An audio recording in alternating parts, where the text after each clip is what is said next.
তো গাইস, তোমাদের বলেছিলাম আগের ভিডিওতে যে আজকে আমাদের বাড়িতে ষষ্ঠী পুজো হবে, তো তার জন্য ভিডিও করব। তো এখন ভোগ লাগিয়ে হচ্ছে, তো চলো ওখানে গিয়েই তোমাদের দেখাই, ঠিক আছে? তো তারপর সেখানে কথা হচ্ছে। নমস্কার বন্ধুরা। তো আমাদের 12 মাসে 13 পার্বণ ষষ্ঠী, তাই তো ষষ্ঠী পুজো করা হয় কেন তোমরা কি জানো? ষষ্ঠী পুজো করা হয় ষষ্ঠী দেবী শিশুদের কল্যাণ এবং রক্ষা কর্ত্রী দেবী হিসেবে পরিচিত। তিনি সন্তান দাত্রী ও সন্তান প্রতিপালনকারী দেবী। তাই পরিবারের মঙ্গলের জন্য, বাচ্চাদের ভালো থাকা ও তাদের ভবিষ্যতের জন্য বাড়িতে এই পুজো করা হয়। এই পুজো পরিবারের প্রজনন এবং প্রতিপালন সংক্রান্ত মঙ্গল কামনা করা হয়। ষষ্ঠী পূজার কারণগুলো হচ্ছে: কেউ সন্তান সুরক্ষা, ষষ্ঠী দেবীর কাছে সন্তান ও পরিবারের মঙ্গল কামনার জন্য বাড়িতে এই পুজো করা হয়।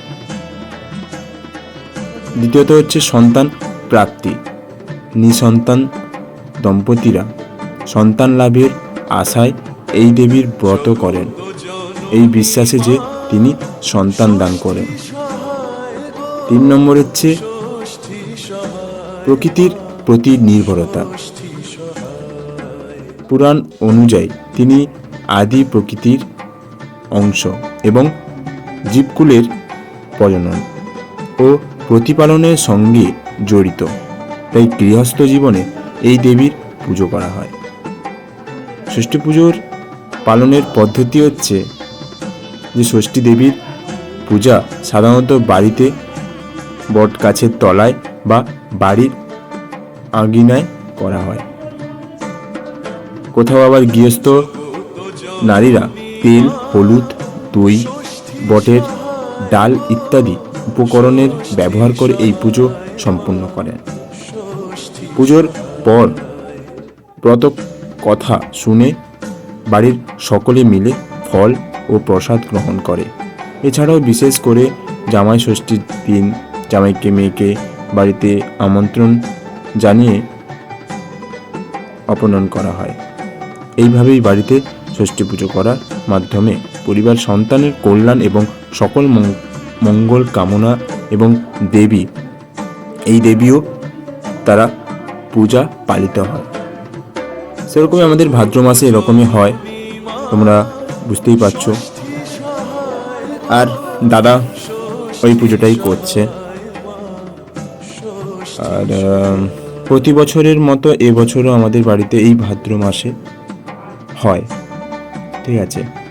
আর দেখতেই পাচ্ছ ভোলা মানে আমার দাদার ছেলে। আর সেরকম বলতে গেলে এই যে ষষ্ঠী পুজোটা হচ্ছে এখানে, যেটা ষষ্ঠী দেবীর মানে যেটা আমাদের ঘরটায় বসছেন, ওটাতে প্রায় 3-4 রকমের মানে যেটাকে বলে ডালা, মানে তাল ডালা, তারপরে ধান, তারপরে তোমার ধরো আরও অনেক কিছু আছে, এগুলো দিয়ে ষষ্ঠী পুজো হয়। তো মোটামুটি আমরা প্রতি বছরের মতো এবছরও পূজা হচ্ছে বাড়িতে।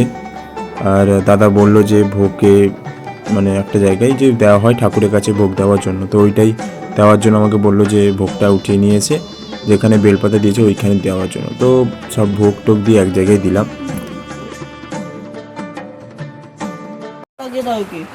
প্রণাম করেছে,